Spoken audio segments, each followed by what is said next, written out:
Labas yung mga unang regalo para sa mga bata. Yan, oh, mamili na kayong lahat. Pili kayo, dali. Pagpilian nyo yung mga size nyo, girls. Meron pa tayong pangalawang regalo para sa inyo. Ilabas na natin ulit ang mga bagong jersey ninyo. SB jerseys.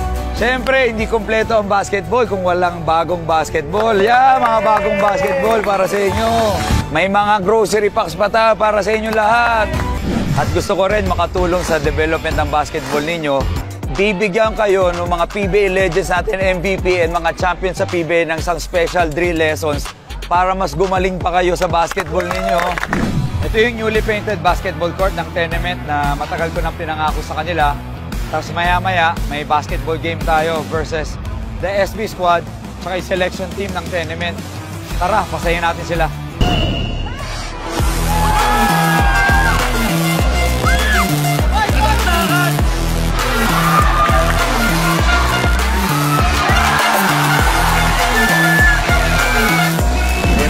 Nagtatapos sa friendly game ang hatid nating kasiyahan para sa mga residente. Dahil may handog din kaming mga groceries para sa mga pamilya rito. Makakaasa kayo na hanggat may mga nangangailangan, laging nariyan ang Dear SB, katuwang ng bawat Pilipino. Thank you. Salamat, Dear SB!